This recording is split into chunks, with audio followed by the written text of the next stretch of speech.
el gobierno del PSOE, con apoyos proetarras y etarras, ha ido adquiriendo una deriva tan vergonzosa que ha llegado hasta el punto de que Pedro Sánchez, presidente del gobierno, haya dado el pésame a un etarra, a la familia de un etarra condenado por asesinatos que hacen parecer a Charles Manson, que nunca mató a nadie, una hermanita de la caridad.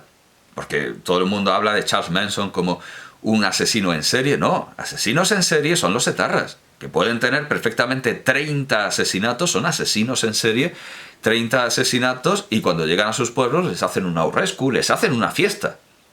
Matan a 30 personas y les hacen una fiesta. Charles Manson está todavía, si es que no está muerto ya, está ahí considerado como un genio del mal. No, asesinos en serie, psicópatas y criminales paradigmáticos son los etarras.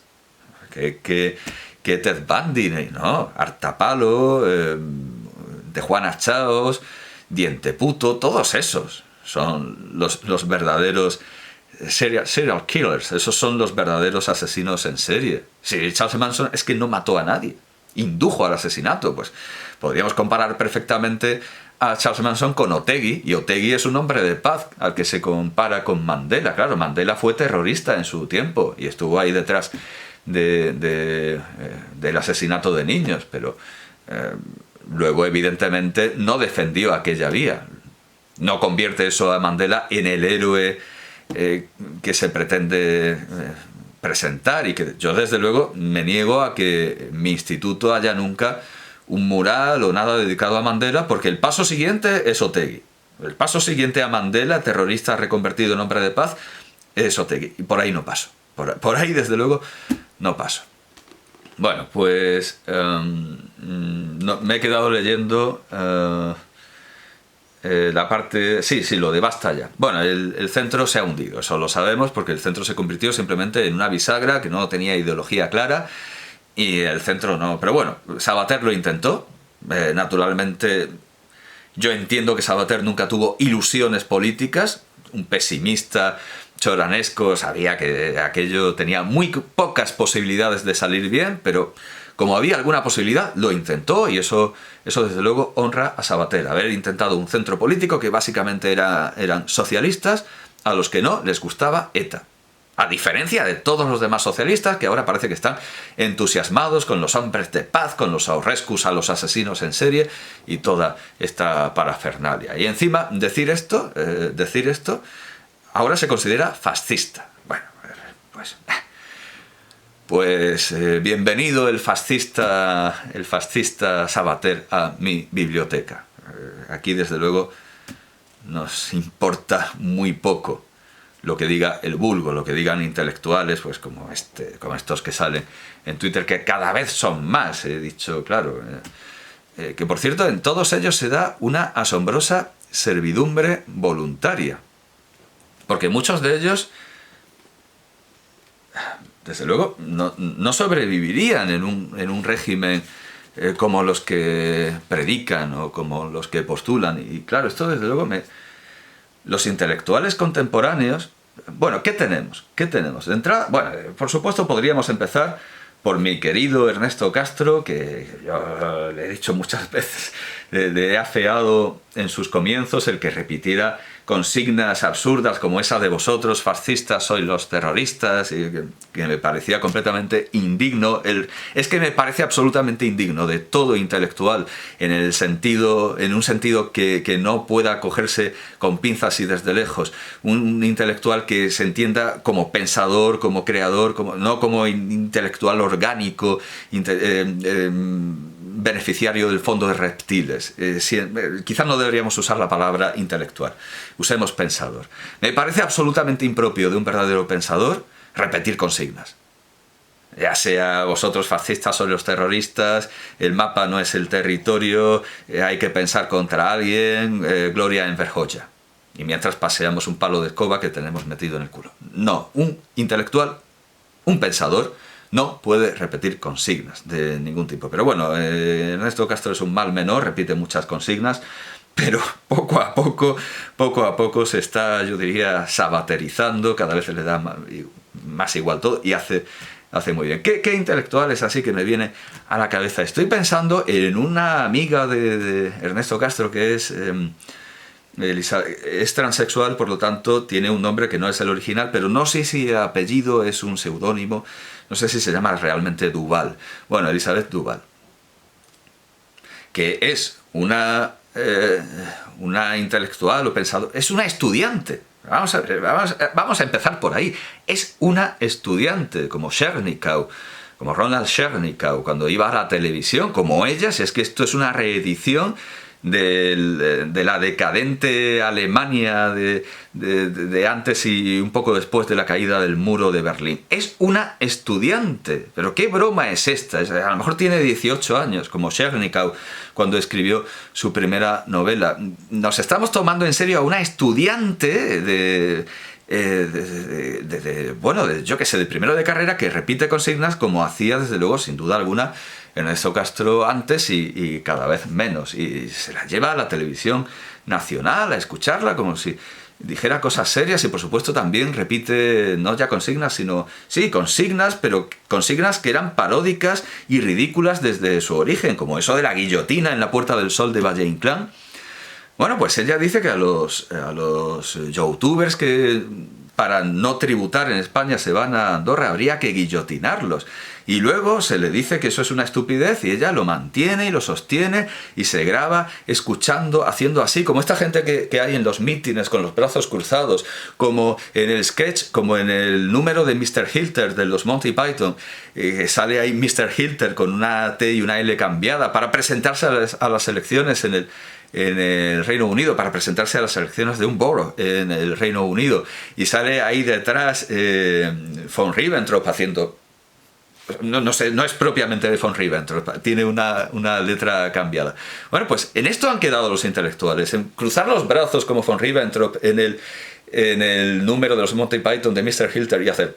Tienes razón, lo sabes. Bueno, pues ella estaba haciendo así cuando Pablo Iglesias decía que había que gloriar y ensalzar a la guillotina, porque a la guillotina se debían... Pero qué disparate, pero qué locuras.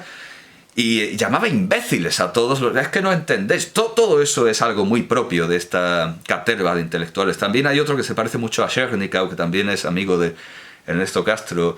Es muy parecido a Chernyshkov, que viene a decir lo mismo. Es que no me entendéis, es que sois imbéciles. Es que... Vamos a ver, si tienes un pensamiento tan delirante que no se distingue cuando estás hablando en serio de cuando estás en broma, tenemos pleno derecho a... dejar de ser augur de los semblantes del privado y decir que todo lo que estás diciendo, desde el principio hasta el final, es una estupidez, tanto si es en serio como es en broma.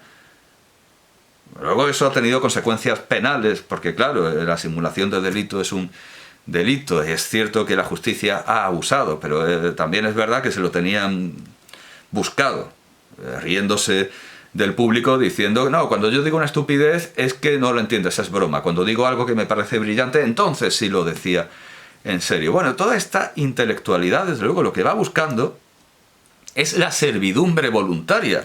Porque he hablado de Chernyshkov, que nosotros tenemos intelectuales como Ronald Chernyshkov, y es que Chernyshkov es famoso por haber sido el último comunista. Es decir, la última persona que pidió la ciudadanía de la República Democrática Alemana, porque había gente que pedía vivir en una dictadura.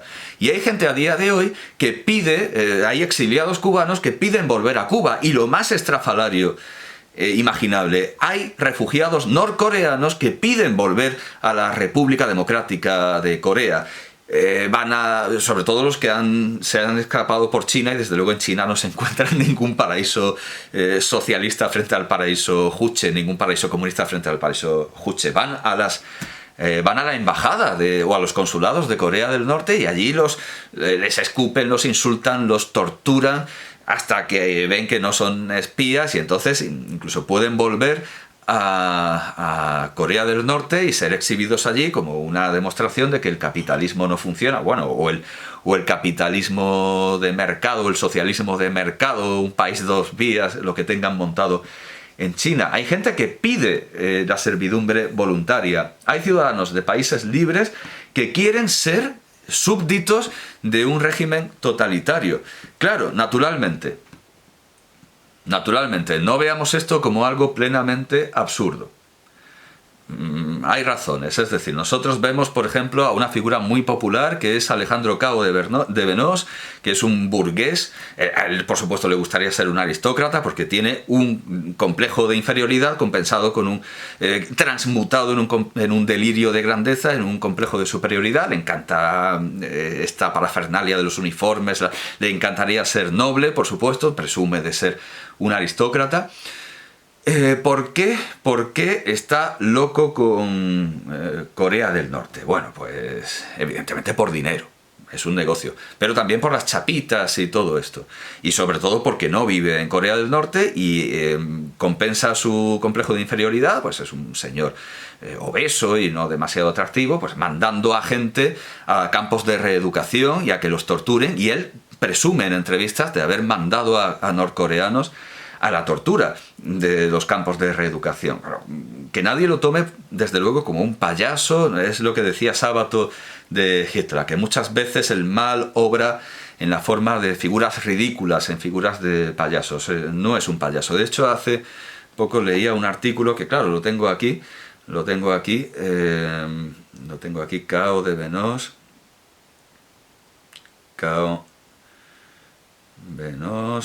Si busco payaso, vamos a ver. Bueno, de entrada lo que se sabía perfectamente es que no es un representante de Corea del Norte, porque en España hay una embajada de Corea del Norte que, por cierto, fue asaltada en un suceso tan rocambolesco como silenciado, pero hubo un asalto a la embajada de Corea del Norte, pero los periodistas, que hacen muy mal su trabajo, insisten en hablar con este señor que no era aparentemente más que un agente, un operador turístico de los muchísimos que tienen contratados viajes con Corea del Norte, aparentemente. Pero claro, el 9 de febrero de 2021 veo este artículo en El Confidencial: traficante o payaso, ¿quién es en realidad Cao de Venós, el español de Corea del Norte? Y resulta que hay aquí unos asuntos de tráfico de armas muy, muy turbios, pero que no son necesarios para pedir a la gente que deje de ver sus vídeos y deje de comprar sus tazas, porque vende tazas, y deje de dar dinero a Corea del Norte de manera directa o indirecta, porque por supuesto en todo esto lo que hay es una búsqueda de dinero. Y Corea del Norte se aprovecha de este español con delirios de grandeza para sacar dinero, que es lo único que le preocupa, como a cualquier régimen totalitario. A cualquier totalitarismo lo único que le preocupa es el dinero. Eso se ve en la Inquisición, eso se ve en el Tercer Reich, cuando estaba montando el Partido Nacional, el Partido Obrero Alemán Nacionalsocialista. Hitler, lo único que se le escuchaba, lo único que tenía en los labios era dinero. El dinero es lo único que interesaba a los nazis y lo único que lo sostenía. Cuando ya lo tienen, lo pueden gastar en ya sabemos qué. El dinero. No hay más que ver, por ejemplo, la serie Los Soprano, donde ahí también la mafia de lo único que se preocupa es de, por los medios que sea, ganar dinero. Y por supuesto Corea del Norte tiene una oficina dedicada, y es de las más importantes, a sacar dinero, a obtener dinero. Se obtiene dinero con estas entrevistas, con ser una figura mediática, vendiendo tazas. Se obtiene dinero con el turismo. Se obtiene dinero, parece ser, con unas cosas más turbias que este artículo está empezando a tirar. Y espero que tire. Y espero que nadie de los que dicen no, yo no compro productos israelíes porque masacran palestinos, deje de ver vídeos de Cao de Venós y deje de invitarlo a sitios y deje de darles dietas de viajes, porque creo que los norcoreanos también son seres humanos, no solo los palestinos. Y hay que hacer, si se hace el boicot a Israel, con muchísima más razón, creo yo, hay que hacer el boicot a Corea del Norte a través de una de sus fuentes de financiación, que es este señor. Ahí lo que hay es dinero. Clarísimamente, esto no es un caso complicado. Pero, ¿qué pasa, por ejemplo, con ese miembro de la Gestapo negro, que en realidad era, bueno, mulato, negro de la Martinica, mulato de la Martinica, que aparece representado en La Combe Lucien de Louis Malle con guión de Leclésio. Efectivamente había miembros negros de la Gestapo, o sea, no ya de la Wehrmacht, que sí, era muy multirracial, en la Wehrmacht había de todo, pero en la Gestapo, o sea, sí, un negro en la Gestapo, pues sí, había un negro en la Gestapo, y hasta cierto punto tiene lógica, porque, claro, es que salvando quienes defienden una tiranía porque sacan dinero y chapitas de ella, como este señor Cabo de Venos, que, como digo, no es el representante de nada porque en España hay una embajada. Es que hay una embajada, ¿qué pasa? ¿Dónde estudiaron periodismo? Cuando se quiere conocer una información oficial, la versión oficial de un Estado, se pregunta a la embajada, ¿por qué ni un solo periodista? ¿Por qué no he visto yo a ni un solo periodista español que haya dicho, hemos preguntado al señor embajador y no nos ha contestado, así que vamos a hablar con este tipo, Cabo de Venos? ¿Por qué todo el mundo empieza hablando? ¿Por qué nadie nunca ha hecho una pregunta que seguramente no sería contestada? Pero ¿por qué nunca nadie se ha dirigido a la embajada de Corea del Norte y los únicos que se han dirigido han sido unos asaltantes? ¿Tan mal está la educación española que los periodistas no saben buscar fuentes de información? Bueno, pues eso está claro. Es decir, alguien de ese estilo lo que quiere es dinero y chapitas, clarísimamente. Pero un negro en la Gestapo tiene algo de lógica, porque los atletas negros, cuando fueron a Berlín en 1936, Juegos Olímpicos en los que murieron muchísimos menos judíos que en Múnich 1972, cuando fueron a Berlín se encontraron que podían estar en la misma Villa Olímpica que los blancos, que no había ningún problema, que no había ninguna discriminación, que podían hablar y ser amigos de los blancos, y de hecho Jesse Owens se hizo muy amigo del atleta alemán, y cuando volvieron a Estados Unidos, pues encontraron lo de siempre, guetos, discriminación, el Ku Klux Klan, los linchamientos, poblaciones enteras que masacraban, torturaban a un negro y luego se hacían fotos y las vendían como postales.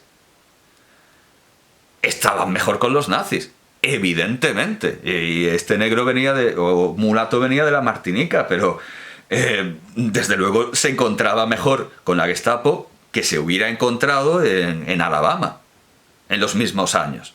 Así que es cierto que hay regímenes que son peores que otros, pero es enteramente cierto que hay gente que es más libre en regímenes menos libres, en general. Y esto es una obviedad. Los negros estaban mejor con los nazis que en Alabama. Así son las cosas. Luego, ¿qué otra? Pero claro, todo esto no se compadece con el caso de Chernikov. Podríamos pensar, ¿verdad? Porque alguien es un señor que se maquilla, es un señor que se viste de mujer, es un señor que... bueno, es eso, que se maquilla y se viste de mujer y que va copulando a diestro y siniestro con otros señores, y todo eso se consideran hábitos, todo eso se consideran vicios burgueses y capitalistas e imperialistas en el mundo comunista. Y este señor pide ser comunista y entrar en la República Democrática Alemana. Claro, igualmente hay que considerar sus razones. En la República Democrática Alemana la homosexualidad se ha despenalizado muchísimo antes que en la República Federal. Y bueno, yo creo que hasta el 94 había más o menos había una ley que establecía una distinción en el delito de corrupción de menores, del consentimiento de la edad, eso es, de la edad del consentimiento sexual, que era mayor entre el mismo sexo. Claro, eso es una discriminación y una identificación de la homosexualidad con la pederastia. Bueno, pues esto pervivió mucho después. Claro, esto pervivió en las leyes federales. Pero la República Democrática había acabado con la homosexualidad como delito en los años 60. Claro, sobre el papel. Luego ha habido varios documentales que explican que eso no es tan fácil como parece, que la sociedad, la Stasi, la vigilancia... Es que, claro, hablemos de que Chernigau quería estar vigilado por la Stasi y que cuando fue a Alemania efectivamente intentó publicar cosas y no le dejaron porque había censura. ¿Quién puede querer estar vigilado por la Stasi? ¿Quién puede querer ser censurado? Porque muchos consideran que la República Democrática era un paraíso homosexual, pero se perseguía a homosexuales, se los chantajeaba, se les daba palizas, como en España de Franco. Como en España de Franco, solo que unos vivían muy bien, como en España de Franco, porque si pensamos en la película de Jaime Chávarri, sobre la vida de Miguel de Molina, no de Miguel de Molinos, la vida de Miguel de Molina, sí, no ningún teólogo. Las cosas del querer, creo, sí, las cosas del querer, pues ahí lo que vemos es la historia de un artista homosexual que se tiene que ir de España porque le pegan palizas. ¿Pero por qué le pegan palizas? Porque hay un aristócrata que se ha enamorado de él, no lo corresponde.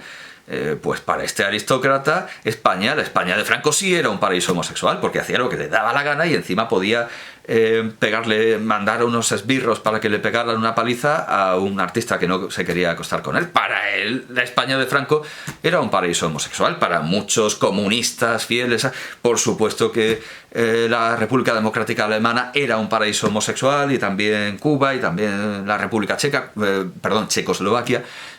Claro, evidentemente, cada uno cuenta la feria como le va en ella. Yo tenía una amiga que vivió en Estonia durante el comunismo, y le digo, ¿y cómo es vivir bajo el comunismo, debajo del yugo comunista? Muy divertido, yo me lo pasé muy bien, me llevaban a campamentos, bueno, evidentemente. Todo esto son razones para las servidumbres voluntarias, evidentemente. Y bueno, pero no he explicado el caso de Chernigau. Claro, el caso de Chernigau es que cuando él nació en la República Democrática, salieron como refugiados, pues al igual que estos cubanos, al igual que estos norcoreanos que quieren volver, salieron como refugiados, y allí, ¿con qué se encuentra? Pues con dificultades económicas, así, tal cual, con dificultades económicas, sí. Y en la República Democrática Alemana le dan una beca. Le dan una beca como artista oficial, pues aunque luego lo que escribe no se lo publican, pero bueno, le dan una beca, y entonces en el momento en el que lo alimentan, pues evidentemente él está mejor que en un país libre. Él está vigilado por la Stasi, sometido a censura, limitado, pero tiene más libertad económica que en la República Federal. Y claro, naturalmente este tipo de sutilezas no son ajenas a Fernando Savater, especialmente en este libro, que parece que emite un discurso hippie, demagógico. No, pero este tipo de desigualdades económicas, por ejemplo, las considera plenamente en su discurso contra el militarismo. Ve en esas desigualdades económicas, en esa falta de libertad económica, uno de los justificantes de esta mente militarista, y esto es un factor que no queda arrumbado en el tiempo, porque ya no vivamos en un sistema de terror garantizado, de terror mutuo. Este tipo de sutilezas hay que considerarlas. Luego hay otro tipo de búsqueda de la servidumbre voluntaria, que es el que ejemplificarían un transexual y un homosexual rusos que pidieron unirse al Estado Islámico. Claro, eso suscitó la carcajada general en Rusia, les pusieron un mote. Pero claro, tampoco es una tontería del todo, porque esa gente en su aldea de Rusia estaba muy machacada, muy machacada. Entonces les vienen con una publicidad de un Estado que acoge a los diferentes, que acoge a los que están desubicados, a los que no se sienten en su lugar, y claro que entran al trapo. En comparación con cómo tendrían que estar en su aldea, por supuesto que es una mentira, y por supuesto que en el Estado Islámico a los homosexuales se los defenestra, se los tira desde una terraza, y si consideran que el transexual es una mujer, lo estarán violando 25 barbudos al día. Por supuesto que el Estado Islámico es una mentira, pero es comprensible que alguien desee estar en algo diferente, que piense que más vale lo malo desconocido que lo bueno conocido, cuando donde está machacado, y está en un país como Rusia, que es autoritario, e incluso podría considerarse totalitario, pero que desde luego tiene más libertades que el Estado Islámico. Pero perfectamente puede haber gente que sin estar mal de la cabeza puede pensar, como estos norcoreanos que quieren volver, que están mejor en un régimen que en general es menos libre. Y ya digo que cualquier lugar puede ser un paraíso o un infierno para todo el mundo, depende de cómo le vaya la feria, depende del trato de favor. Por supuesto que esas cosas son reversibles, que esos salvoconductos y pasaportes a veces se acaban, pero entiendo perfectamente que haya gente que busque la servidumbre voluntaria. Y también que haya gente que renuncie a la crítica, como Emilio Lledó, como tantos otros, que renuncien a la crítica y piensen con un panglosismo vergonzoso que vivimos en el mejor de los mundos posibles y que aquí no hay nada de lo que quejarse, que el capitalismo es perfecto, que nuestro militarismo pacifista, nuestras bombas para la paz también es perfecto. Y claro, cuando llega alguien que renuncia a esa servidumbre voluntaria, pues molesta, evidentemente, y tiene que estar diciendo, perdonen las molestias, hombre, a mí es que ETA no me acaba de... En fin, y este es el sentido admirable de la existencia de Savater, y ojalá me hubiera dado cuenta yo mucho antes de que es de los míos y algo muy necesario, aunque eso me ha servido desde luego para comprar estos fantásticos libros a un precio mucho menor, y supongo que irá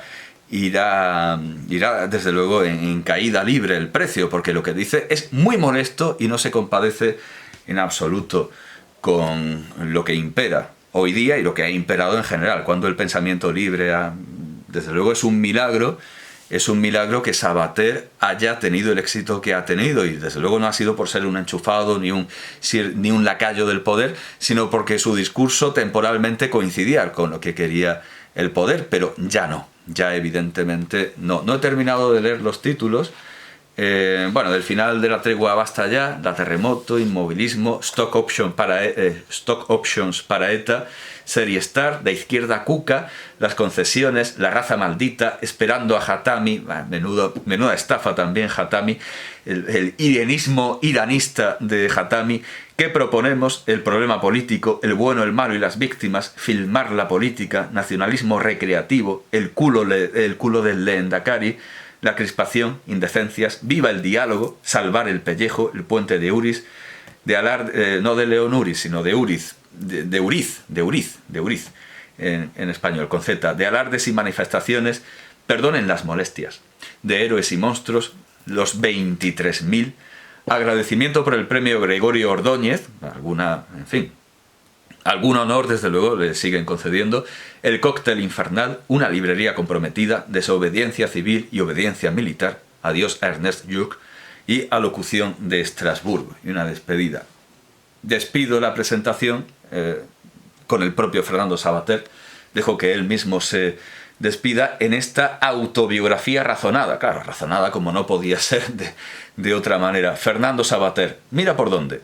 Autobiografía razonada, publicada en Taurus, es el libro más moderno, es del año 2003, es del año 2003, y curiosamente, en la portada y como presentación de toda esta memoria, que tiene algún material gráfico, aunque muy limitado en sobrecubiertas, no tiene las típicas, tampoco es que hay que reconocer que tampoco es que Savater sea un supermodelo, o sea, tampoco... sí, al final, estaba todo al final, sí, no me acordaba. Y efectivamente, tampoco es... sí, hay una foto que indudablemente de Savater debe seguir viendo con la misma alegría y satisfacción con la que se la hizo, que es esta foto con Chorán. Hay alguna obra de arte... que tiene como retratado a Savater. Tiene material gráfico, no lo recordaba. Lo que me llama la atención es la presentación, el comienzo que además escogen como reclamo comercial. No es propiamente el comienzo. Escribir tu autobiografía, pero ¿no eres demasiado joven?